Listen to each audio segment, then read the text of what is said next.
Graça e paz, irmãos. Minha voz não está no melhor, mas vai dar para o gasto.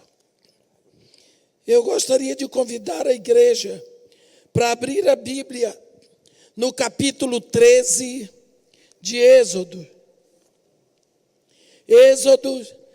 Obrigada, pastor. Êxodo capítulo 13. Vamos ler o que está escrito a partir do versículo 20. E vamos entrar pelo capítulo 14. Êxodo 13, versículo 20, onde está escrito assim: tendo, pois, partido de Sucote, acamparam-se em Etã, à entrada do deserto. O Senhor ia diante deles durante o dia, numa coluna de nuvem, para os guiar pelo caminho. Durante a noite, numa coluna de fogo, para os alumiar, a fim de que caminhassem de dia e de noite. Nunca se apartou do povo a coluna de nuvem durante o dia, nem a coluna de fogo durante a noite.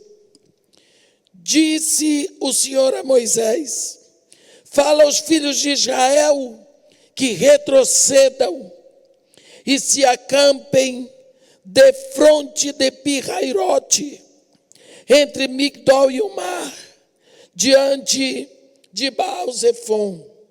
Em frente dele vos acampareis. Então Faraó dirá dos filhos de Israel: estão desorientados na terra, o deserto os encerrou. Endurecerei o coração de Faraó, para que os persiga, e serei glorificado em Faraó e em todo o seu exército, e saberão os egípcios que eu sou o Senhor. E assim o fizeram. Amém. Meus irmãos, nós sabemos que quando Deus falou com Moisés, ele diz: Moisés, eu ouvi o clamor do meu povo Israel e desci para tirá-los da terra do Egito, da casa da escravidão, e levá-los a uma terra que mana leite e mel. Então Deus tomou para si o fato de tirar o povo do Egito e levar a Canaã. Tudo aconteceu como nós sabemos, e quando Deus, enfim, tira o povo do Egito, quando eles saem do Egito, eles andam, e andam muito. E se você ler o capítulo 13 todo, você vai ver que Deus fez com que eles andassem por um caminho mais longo. Só que quando eles entraram no deserto, eles se acamparam em Etã, saíram de Sucote, e o grande acampamento logo foi Etã, que ficava na entrada do deserto. Quando esse povo chega na entrada do deserto, o coração deles explodiu numa grande alegria, porque eles estavam fora do Egito. Eles tinham saído da terra do opressor. Eles estavam fora do alcance de Faraó. Eles estavam livres. Você pode imaginar a alegria desse povo. De uma hora para outra, fora da escravidão, fora do Egito, caminho da terra prometida. Você pode imaginar a alegria deles, a satisfação, a festa, o louvor. Seguramente aquele povo gritava de alegria. Aquele povo deve ter dito: Moisés, a gente está fora do Egito. Nós estamos livres da opressão. Nós estamos indo para uma terra que Deus prometeu aos nossos pais. Moisés, nós estamos livres. Podemos gritar, grita. Podemos cantar, canta. Podemos dançar, dança. E eles festejaram. Eles estavam livres do opressor. E no meio dessa festa, satisfeitos, então Deus diz para Moisés. Deus diz para Moisés, capítulo 14. Fala aos filhos de Israel que retrocedam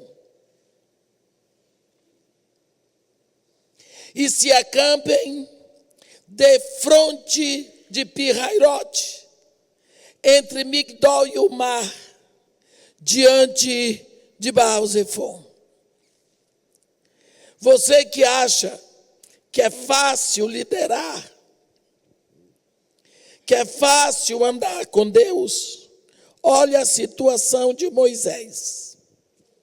O povo feliz que saiu do Egito, já festejaram, já dançaram, já gritaram. Agora Deus não falou para o povo, não. Deus falou para o líder. Sabe por quê? Porque Deus é espírito. Então, o líder fica entre o povo e Deus. Deus falou para Moisés: diga ao povo que retroceda. O coração de Moisés deve ter gelado. Diz ao povo que retroceda. O coração dele: como? Diga ao povo que retroceda. E vá lá, defronte de Pi-Hairote, entre Migdol, e se acampe entre Migdol e o mar, diante de Baal-Zephon. Acabou. Como que o povo ia ter que retroceder para o Egito, se eles já tinham saído? Se eles já tinham festejado? Voltar. Olha a situação em que Moisés estava. Dá uma notícia dessa para o povo. Eu imagino aquele homem reunindo o povo e dizer: olha,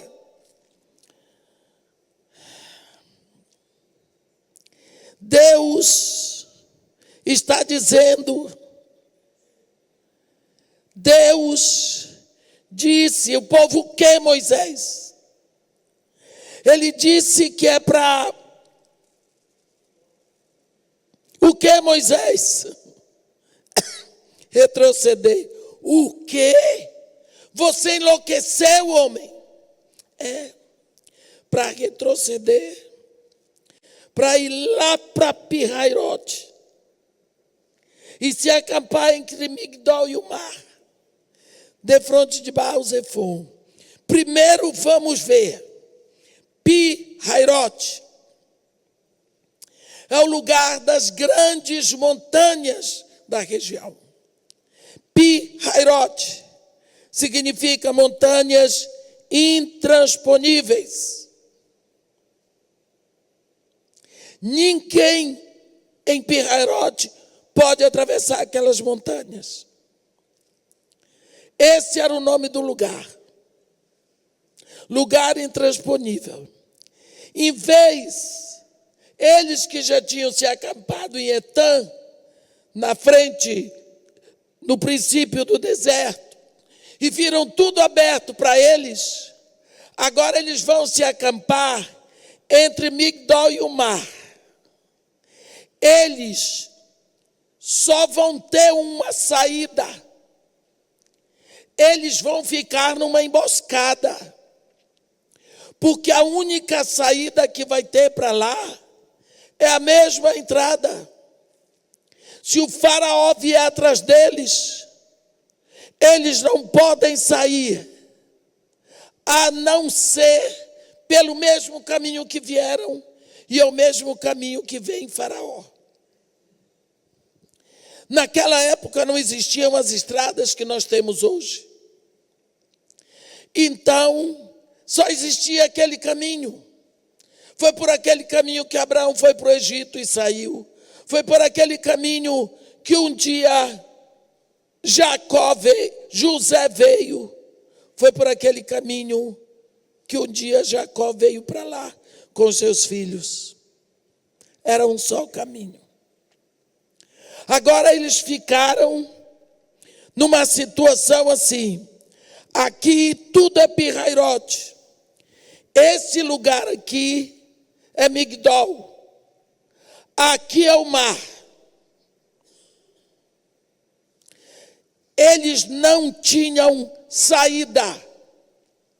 Se o faraó chegasse ali, não havia saída para eles. E foi para lá que Deus mandou o povo ir, porque Deus tinha um plano. Quando souberem que os escravos hebreus estão acampados em Pirairote, vão dizer para Faraó: olha, o povo que Moisés tirou do Egito, porque eles achavam que foi Moisés, estão perdidos no deserto. Eles estão numa emboscada. Eles estão em Pirairote. O que é em Pirairote?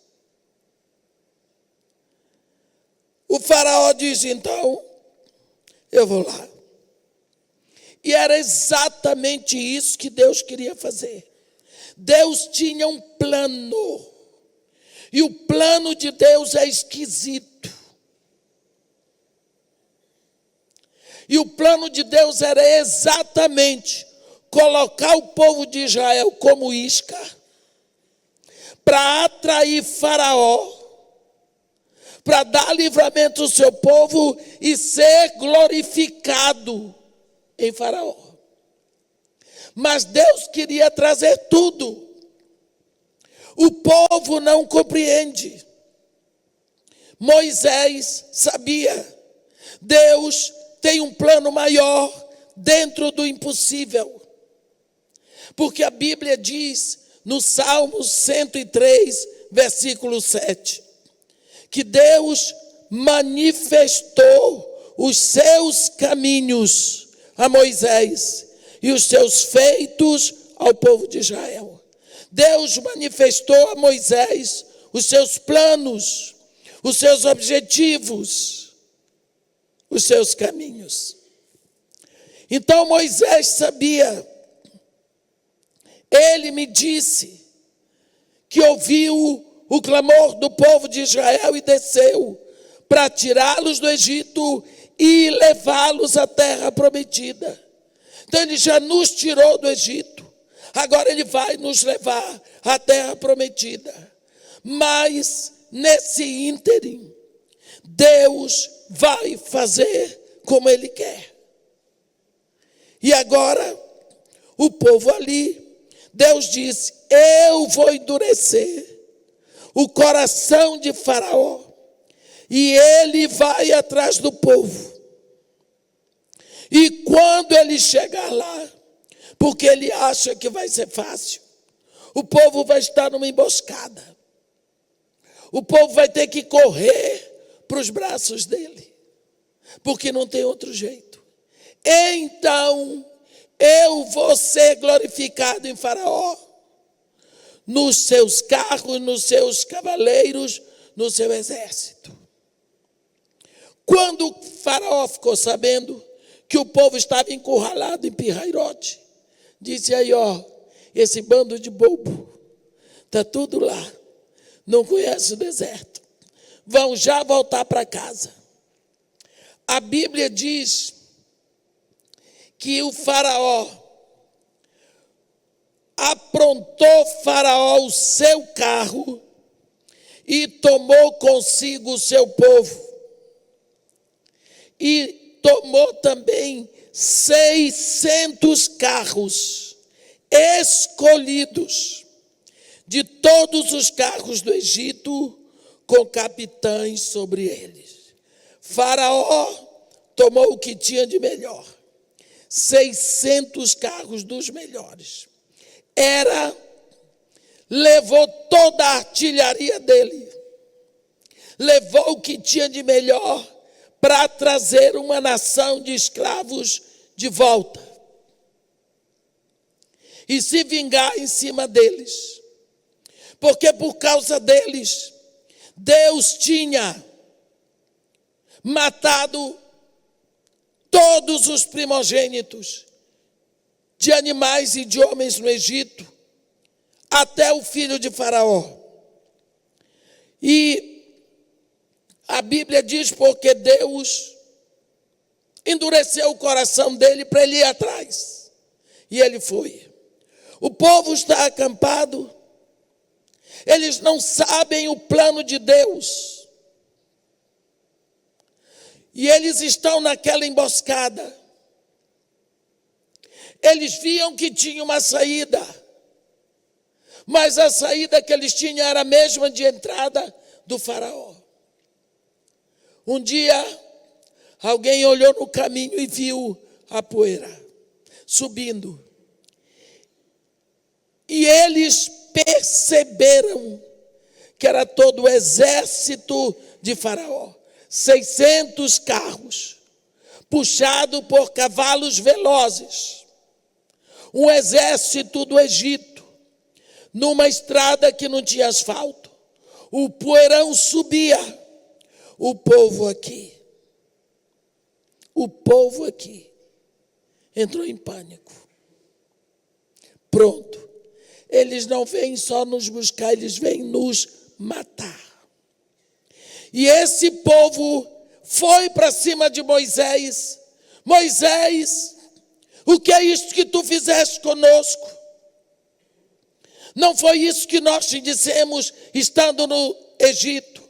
Deixa-nos ficar no Egito para servir os egípcios, porque será por falta de sepulcros no Egito que tu nos trouxeste para morrer aqui. Olha agora a nossa situação. E Moisés, não temais. A Bíblia diz que Moisés era o homem mais calmo do mundo. Naquela pachorra, ele diz para o povo: não temais, e vede o grande livramento que hoje o Senhor vos fará. Porque aos egípcios que agora vedes, nunca mais tornareis a ver. O povo disse: lógico, nós vamos morrer. O Senhor pelejará por vós, e vós vos calareis. Enquanto Moisés, o povo em pânico, Moisés fazendo um discurso, Deus diz para ele: Moisés, para de fazer discurso. Diz a esse povo que marche, que se vire, que prepare as trouxas, que eu vou fazer uma coisa aqui, Moisés. Diz para o povo que se prepare. E tu, Moisés, estende a mão sobre o mar. A única saída que tinha era o mar. Ou Deus rasgava a montanha, ou Deus rasgava o mar. E Deus diz: estende a mão sobre o mar. Abre o mar, Moisés, para os filhos de Israel passarem. Coitado de Moisés. Nós já ouvimos falar que Deus abre o mar. Nós já vimos filme, o mar se abrindo. Mas Moisés nunca tinha imaginado aquilo. E Moisés estendeu a mão. E Deus soprou, enviou um vento oriental que rasgou o mar. Deixa eu dizer para vocês, eu vou abrir um parêntese. Um senhor estava falando que existe um fenômeno lá naquela região do Mar Vermelho, e que ali existe um vento que ele pode acontecer e ele rasga as águas do Mar Vermelho. Portanto, o que aconteceu foi isso. Ele estava falando isso lá em Salvador. Nós estávamos lá esperando para entrar no restaurante. Tinha muita gente para entrar e as mesas estavam ocupadas. E ele estava falando, fazendo um discurso, se ele sabia tudo. Ele era o manda-chuva. E ele começou a falar e ensinar sobre isso. E eu estava ouvindo e meu coração estava aquecendo. E eu disse para ele: senhor, uma das coisas que eu acho interessante sobre esse vento que abre o mar, não é que o vento abriu o mar, é que o vento fechou o mar só quando o povo de Israel passou.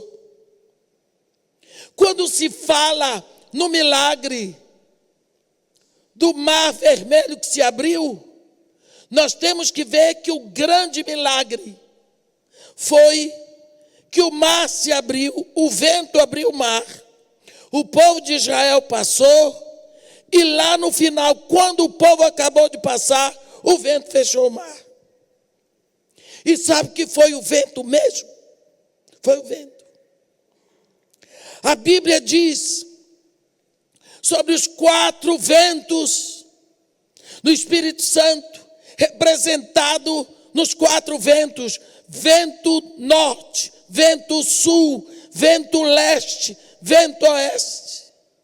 O vento leste é o vento da destruição, é o vento que mingua, é o vento que impede, é o vento que rasga até o mar. Esse vento foi ele que secou as espigas no sonho de Faraó. O vento oeste é o vento da libertação, é o vento que soprou nos gafanhotos e mandou todos os gafanhotos para o mar. O vento norte é o vento que limpa, o vento sul é o vento que dá prazer. Lá em Ezequiel 37, quando estão todos os mortos, Deus diz para o profeta: profetiza o Espírito, profetiza assim: vem dos 4 ventos, ó Espírito, e assopra sobre esses mortos, para que vivam.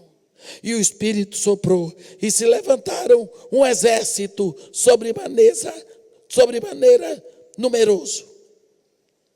Então, quando alguns cientistas dizem que não foi Deus que abriu o mar, foi vento sim. Só que foi um vento chamado Espírito Santo. Abriu. Olha, deixa eu dizer para vocês, eu tenho minhas maluquices, todo mundo tem, e eu não vou falar isso no púlpito. Mas quando eu vejo Deus dirigindo aquele momento, eu vejo Deus que rasgou o mar, segurou um paredão de água de um lado, um paredão de água do outro, Deus segurou.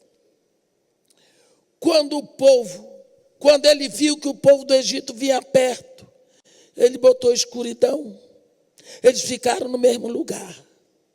Quando o povo de Israel já ia lá para o final, eles entraram no mar.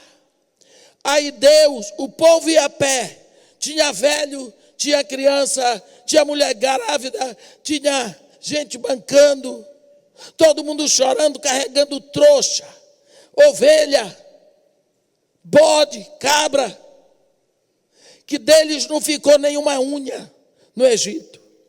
E a dificuldade, chorando, agoniados, cansados, Deus então fez com que o solo se tornasse lama e as rodas dos carros dos egípcios estavam atolando, os cavalos também com lama até o joelho.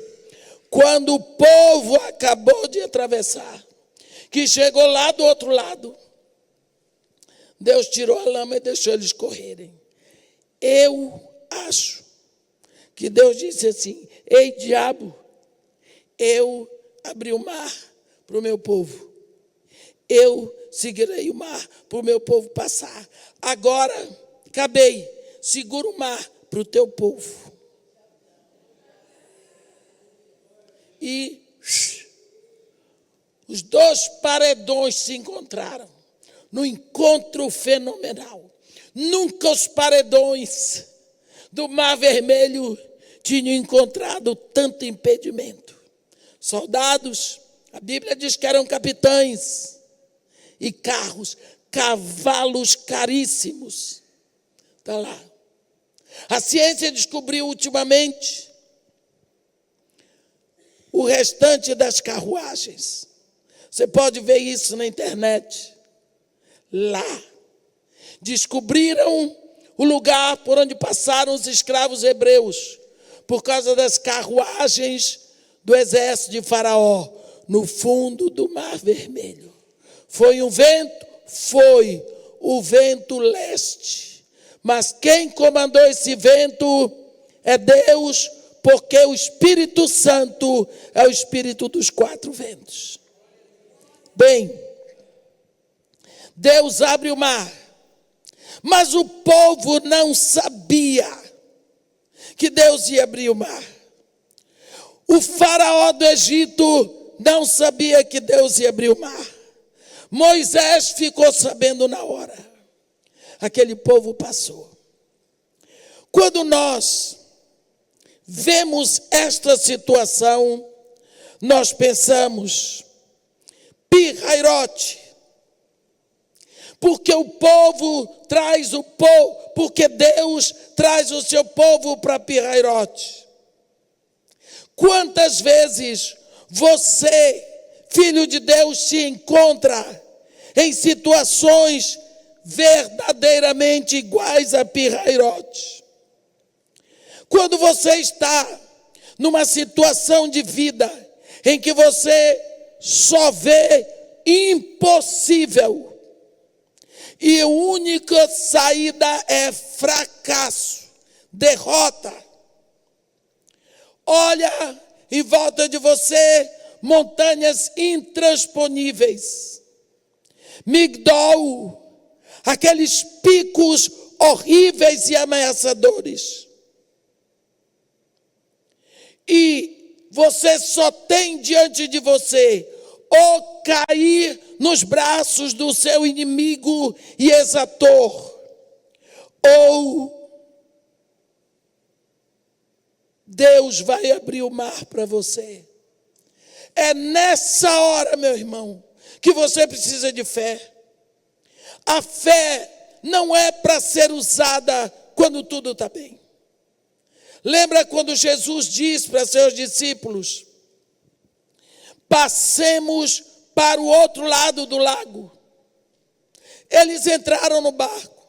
Jesus aproveitou para uma soneca. E veio tempestade. E veio perigo. E ali eles eram pescadores. Estavam acostumados a passar por tempestades ali naquele mar.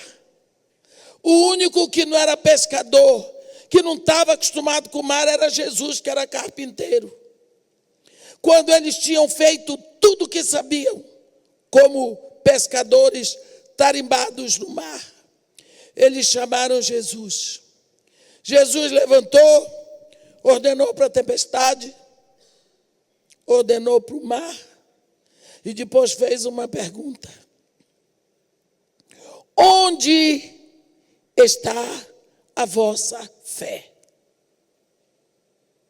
Onde está a vossa fé? Em outras palavras, se é que vocês têm fé, onde vocês deixaram? Porque às vezes a nossa fé fica aqui na igreja. A nossa fé fica misturada com as coisas boas. A nossa fé fica no lugar onde está o conforto. Mas Jesus estava dizendo, a fé é para ser usada agora, na hora da tempestade. Nós simplesmente não usamos a nossa fé. O que Jesus tinha dito para aqueles discípulos foi, passemos para o outro lado. Se Jesus disse passemos, nós vamos passar. A fé é na palavra de Deus.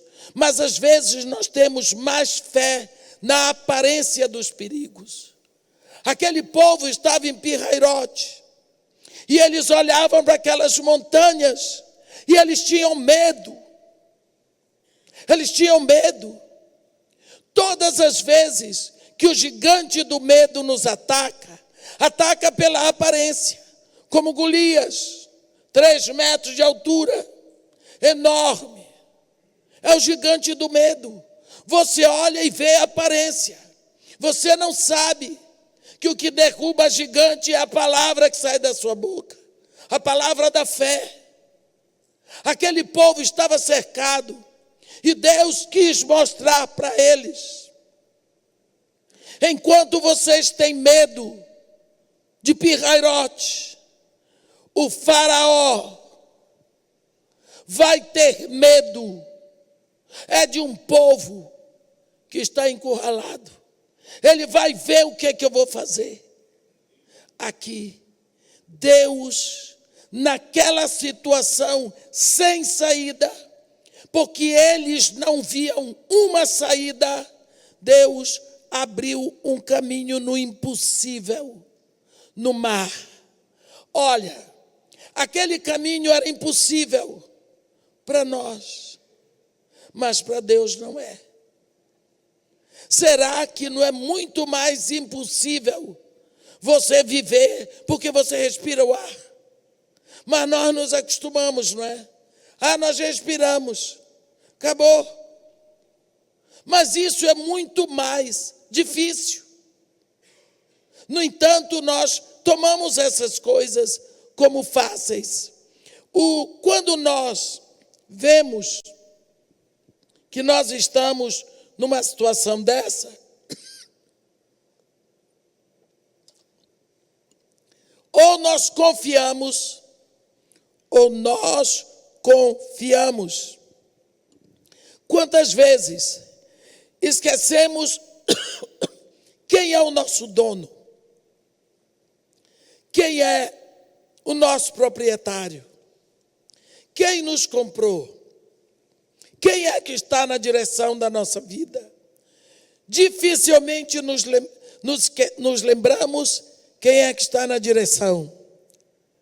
Você lembra de um filme? Passou aí alguns anos.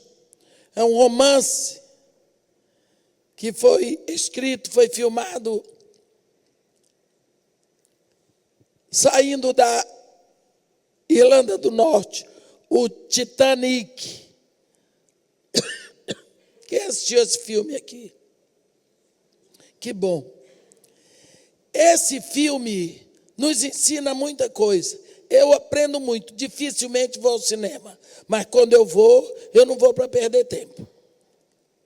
Acho que tem uns 12 anos que eu não vou ver um filme. Mas se eu for é porque vale a pena. Vocês lembram que quando o navio, muito lindo, muito chique, sai do porto de Belfast, aquele povo só ia gente rica, só ia gente cheirosa, perfumada, gente que tinha muito dinheiro, na direção dos Estados Unidos. O orgulho deles, acima de tudo. O navio saiu, foi uma maravilha, um sonho. Quando houve o grande banquete, quando houve a festa, nós vemos o povo se gabando de tudo. Dificilmente você vê um filme com tanto luxo, com tanta beleza. Todo mundo expondo o que tinha de melhor. Tudo bem, o filme todo vai, mas na hora que o navio bateu, encontrou com aquele iceberg, o navio começou a ir a pique.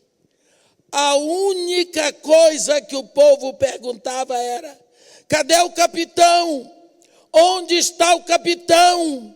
Cadê o capitão? Sabe por quê?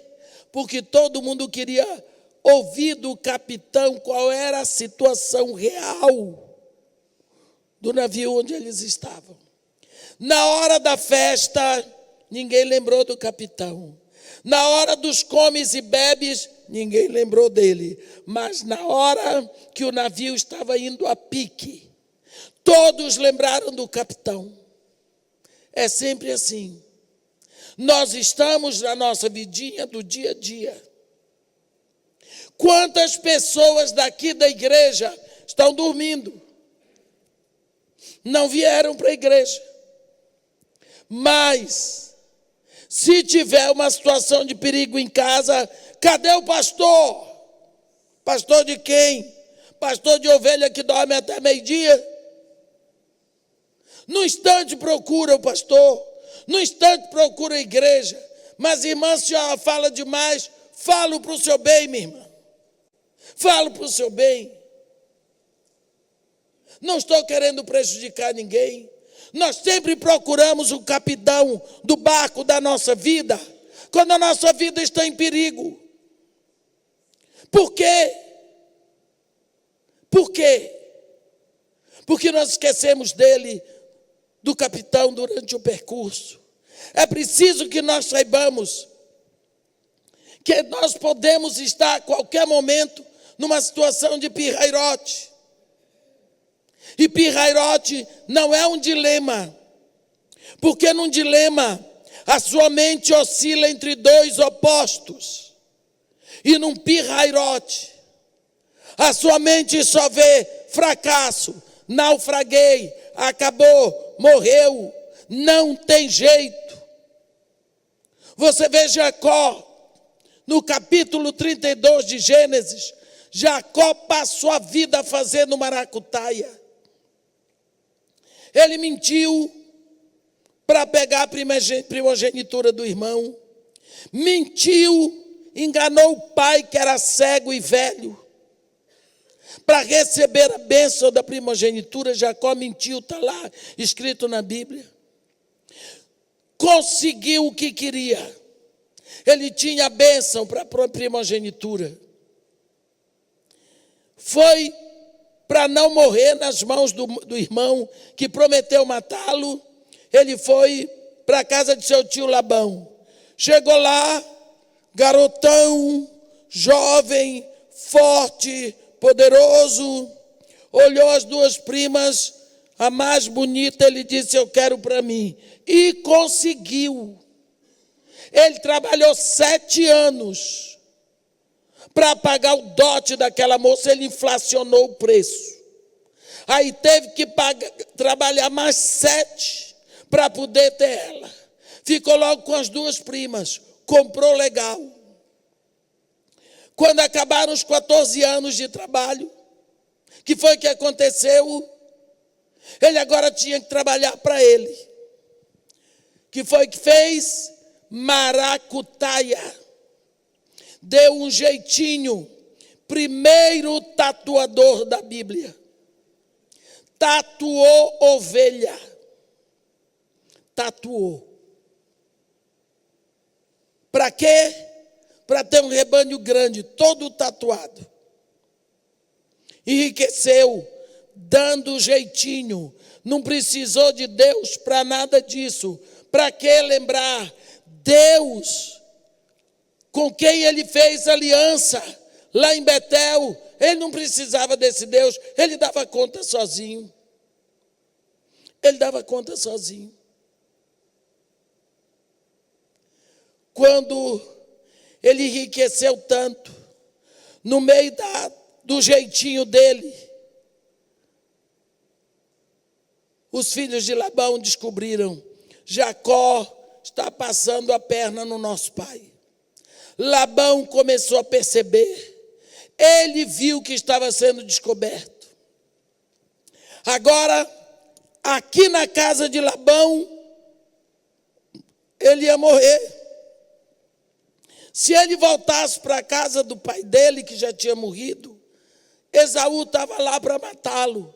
Então ele estava numa situação: se eu ficar aqui eu vou morrer, se eu voltar para lá vou morrer.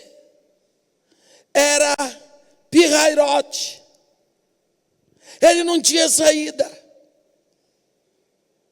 Deus veio no socorro dele e disse: volta para a casa do teu pai, volta para a terra do teu pai.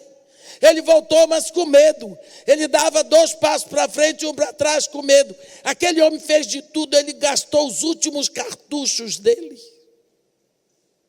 Com medo de Esaú, porque ele conhecia Esaú, sabia que Esaú ia matá-lo. Quando não tinha mais nada para fazer, ele orou. Eu gosto tanto disso. Quando você olha lá em Gênesis 32, a Bíblia diz: e Jacó orou. Eu disse: olha, o bonitinho orou. Quem não orava há tanto tempo, orou. Lembrou de Deus, apertadinho, com medo de morrer, orou. Eu gosto daquele versículo. E Jacó orou. Eu disse: muito bem, Jacó. Mas agora ele estava com medo, porque não havia mais uma carta para ele jogar. Não havia mais uma maracutaiazinha para fazer. Não havia mais um jeitinho. Ele ia ter que enfrentar Esaú. Quando chegou no Val do Jaboque, ele pensou: é agora ou nunca. Voltar não dá. Que ele entra no Val do Jaboque, passou a noite numa luta espiritual. Chega o momento que ele diz para Deus: eu não quero mais nada. A única coisa que eu desejo na tua vida, na minha vida, é que tu me abençoes. Não quero mais saber de enriquecimento. Não quero mais saber de terra. Não quero mais saber de fama. Não quero mais saber de nada. Eu só quero a tua bênção. O que vale agora é só a minha vida. E Deus olhou para ele, mas ele ainda não sabia, porque tinha chegado naquela situação. Deus disse para ele: como tu te chamas? Ele disse: Jacó. Deus disse: você é assim mesmo. Porque Jacó não era um nome próprio, Jacó era um adjetivo: usurpador, farsante, enganador. É assim que eu sou isso aqui. Deus disse: é assim. Você é assim.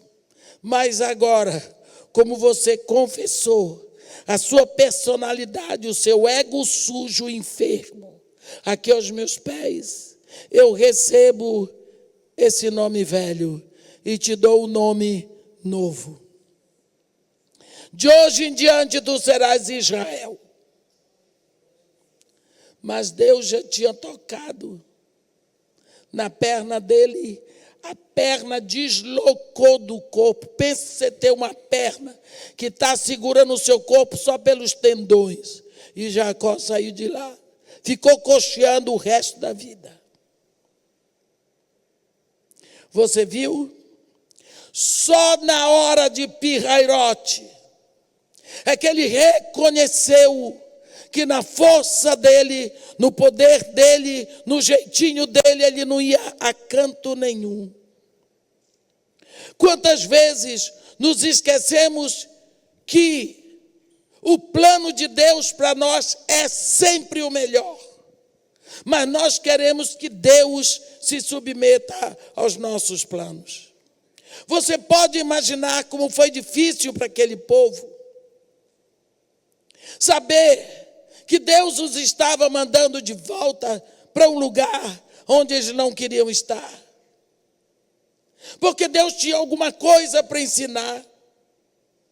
Aí quando Deus se gloria no exército de Faraó, Deus estava simplesmente operando um milagre na alma daqueles judeus. De hoje em diante vocês vão saber o poder do Deus dos seus pais, o poder do Deus que quer vocês, o poder do meu amor. Eu vinguei os seus inimigos, eu vinguei aqueles que lhe fizeram mal. Eu fiz isso com o Faraó, porque ele fez o que fez com Israel. Então aquele pessoal não absorveu a mensagem de Deus. Quantas vezes nós, em Pirairote, mesmo lá, não queremos deixar que Deus seja Deus, porque esquecemos que Deus está mais interessado em nós, Deus está mais interessado na nossa família do que nós mesmos. Muitas pessoas, quando chegam numa situação como Pirairote, cometem suicídio. Nós temos visto o número de suicídios aumentar. Na igreja, pastores se suicidando. Eu estava em fevereiro no Canadá, quando ligaram para mim, dizendo que uma pastora que eu conhecia, jovem,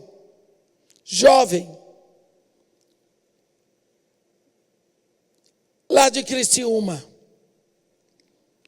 tinha cometido suicídio. Eu pensei um pouco na vida dela e eu não via como aquela mulher podia ter cometido suicídio. Imagino que foi o resultado de uma depressão. Também não percebi depressão na vida dela, mas eu não tenho que saber da vida dos outros. Vimos aqui em Minas, pastor, amigo meu, querido, cometer suicídio. Em Goiânia, Rondônia, São Paulo, pastores cometendo suicídio. Filhos de crentes cometendo suicídio. Por quê? Nós sabemos que normalmente o suicídio acontece como último grito de uma depressão. Mas a depressão vem por acúmulo. Se a depressão é resultado de um acúmulo orgânico, graças a Deus temos médicos para cuidar. Se a depressão é resultado de um acúmulo psíquico, temos psiquiatras e psicólogos para ajudar. Mas por que vem a depressão? Depressão é acúmulo. Começa a pesar. Depressão é acúmulo de ira. Depressão é acúmulo de frustração, porque a frustração produz ira. É estresse, dificuldade de adaptação a novas situações. Depressão é resultado de muito medo, de muita ameaça. Na maioria das vezes, não sabemos que Jesus está dizendo: vem, me dá esse peso. Vinde a mim, vós que estáis cansados e sobrecarregados, eu vos aliviarei. Ele está pedindo, mas nós não temos tempo para fazer o que ele disse. Entra no teu quarto e fecha a porta e ora ao teu Pai em secreto, e o teu Pai que te ouve em secreto te recompensará. Esquecemos que temos Pai. Exemplo, eu estou numa situação, não é pirrairote, mas é parecida. 12 irmãos meus, de idade, lá dentro da minha casa para fazer cirurgia. Eu tenho a casa de Maria Marta. Acontece que o apartamento de cobertura onde meu filho mora, ele mora embaixo. Estourou os canos, saiu água pelas tomadas elétricas, quebrou tudo em cima da cama do meu filho. Está aquela bagunça no quarto dele. E as crianças entraram de férias. O que você acha como está a casa do meu filho? Aquela festa. A esposa dele, que é cri-cri por limpeza, ela é muito cuidadosa, muito exigente com a armação e limpeza, graças a Deus. Porque ia ser horrível ver meu filho casar com uma mulher porca. Ela está nervosa. Só que a minha neta caçula tem lá suas alergias. O que você acha que eu vou fazer? Já telefonei para ela e disse, amanhã eu chego, terça-feira as crianças vão lá para casa. Com os 12 irmãos, talvez o primeiro vai ser operado quarta-feira. Não sei. Mas, quando eu disse isso, imediatamente eles disseram muito obrigado. Que falaram comigo, logicamente esperando que eu estendesse a mão. Por quê? Porque eu sou a mãe. Eu não tenho marido, mas eu sou a mãe deles. Então, na hora da necessidade, olharam para mim. Eles viram em mim a possibilidade, eles não querem nem saber se eu estou por aqui de afazeres. Eles olharam para mim e eu não posso deixar de ajudar meus filhos. Por que será que às vezes nós achamos que Deus é um pai pior do que eu? Você está cansado, você está angustiado, você está em pirrairote, você está ameaçado. Olhe para o Pai e grite para Ele. E diga que Ele é tão poderoso que para Ele não existe pirrairote. Ele faz você andar sobre as águas. Ele abre o mar para você, ou Ele envia um peixe grande para dar uma carona para você na barriga. Mas pirrairote para Deus não existe. Eu, às vezes, fico pensando como nós deixamos o socorro e dizemos, Deus é o socorro bem presente na hora da angústia. Só quando estamos em pirrairote gritamos. Enquanto o povo de Israel estava naquela região, eles não tiveram medo, porque eles viram uma saída, tinham o caminho para voltar. Mas quando eles viram que na única saída deles vinha o faraó, eles entraram em pânico. Agora não tem mais jeito. Foi aí que Deus mostrou que para ele tem jeito. Deus tem sempre um caminho para nós, meus irmãos. Ele é o Deus que coloca rios no deserto e abre caminhos no ermo. E Ele sempre vai fazer isso. Todas as vezes que você olhar para Ele. Nós esquecemos de olhar para Deus. Quando Deus diz, eu desci, eu vou tirar o meu povo do Egito e levar à terra prometida. O que você acha? Digamos que o povo estava aqui desse lado do deserto.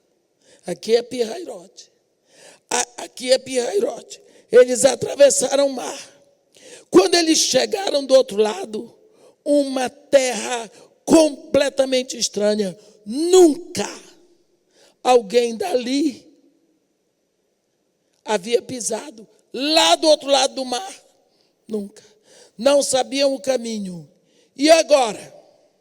Acabou a festa, a mulherada dançou, Moisés compôs o seu hino, cantou, fizeram um culto de celebração, de gratidão a Deus pelo livramento. E agora, para onde nós vamos? Qual a direção? Ninguém sabia o caminho. Ninguém havia estado ali. Deus diz: ei, Moisés, olha para mim, olha para mim, olha para mim. Eu tirei do Egito, eu vou levar, sou eu o guia, sou eu a direção, eu sou o caminho para a terra prometida. Vem por mim, eu vou ser sempre um pilar de fogo à noite e uma nuvem de dia. Siga, sou eu que leva. Não quero outro guia. Não sigam outros guias. Não queiram outros deuses. Sou eu. Eu desci, eu tirei, eu vou levar. Do momento em que você reconhece que Deus é o seu Pai, porque você se rendeu a Jesus Cristo, deixa Deus tomar o comando. Deixe que Deus seja Deus. Deixa, por mais difícil que seja o caminho, por mais que você esteja em Pirrairote, nunca esqueça que Deus é Deus acima de todas as circunstâncias. Ontem nós falamos de uma mulher que diz: porque Deus é Deus lá em cima nos céus e Deus cá embaixo na terra. Meus irmãos, quantas vezes Deus quer fazer uma obra na sua vida e você olha as dificuldades e desiste. Se esse povo pudesse, eles teriam dito para Moisés: nós não vamos retroceder, porque nós já saímos do Egito, não vamos voltar. Nós saímos do Egito, já acampamos em Etã, estamos na entrada do deserto, por que vamos retroceder para Pirrairote? Olha, Moisés era o líder, era ele que falava com Deus. Hoje nós temos visto muito pessoas na igreja que sabem mais do que o pastor. Pessoas na igreja que sabem mais do que o pastor. Você pode ter todos os títulos do mundo. Você pode ter um QI superior ao do pastor. Mas o pastor é que recebe a visão. O pastor é que é responsável pelo rebanho. Deve ter sido muito difícil para Moisés dizer para o povo retroceder, mas foi o que Deus disse: diga aos filhos de Israel que retrocedam. Deus às vezes quer fazer uma obra tão grande diante de você, para que você o conheça melhor, para que você o elogie, para que você o louve e o adore, mas você cria o impedimento, porque você não crê na direção da liderança. Pirrairote é uma situação em que você não vê saída.